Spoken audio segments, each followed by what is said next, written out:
I'm Doug Fisher. I'm a teacher in San Diego, and I also work at San Diego State University.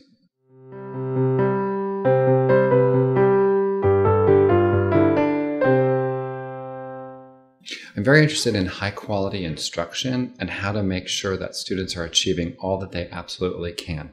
As part of that, I'm interested in how assessments can be used to drive instruction and then high-quality instruction overall.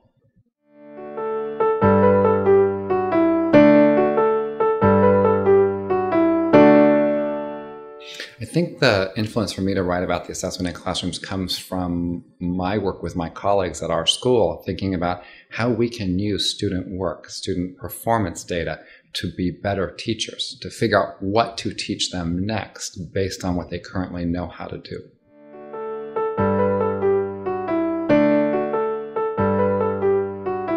I think sometimes people see teaching and assessment as separate, and I think that happens because lots of teachers are used to summative assessments. So here's my teaching time, and now my assessing time.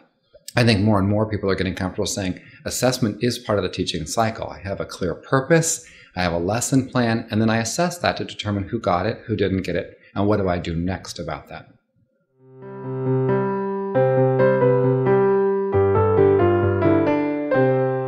I think the standards help us figure out what we want students to learn on a daily basis. When we unpack or rethink those standards, we say, what are students going to learn today? What do they learn tomorrow? What do they learn the next day, the next day, the next day? Each of those days for that target for the day should have an assessment.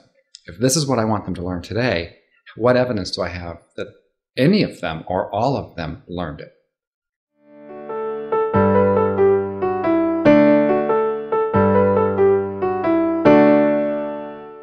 I think feedback has to be couched in a also feed-forward model where Hattie talks about, let's not just only talk about feedback. Yes, feedback is important. You deserve to know how you're doing.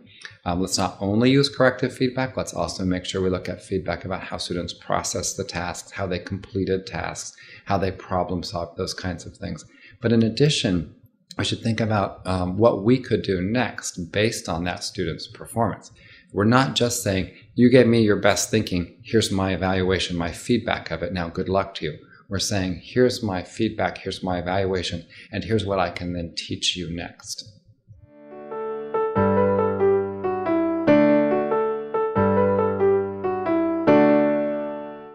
Nancy Fry and I just finished a book that will be out very soon about rigorous reading.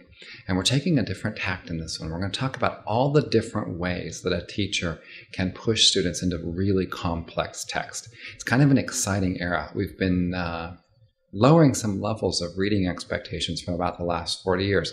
And it's time to ratchet those expectations back up, but not just to assign kids to take things home that are really, really hard text, but actually teach complex text. And it takes analyzing the text for its complexity. It takes being very clear about the purpose. It takes very clear assessments.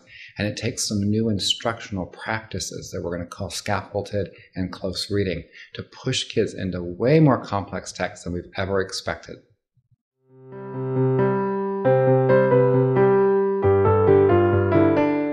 Thank you. Thanks for the invitation.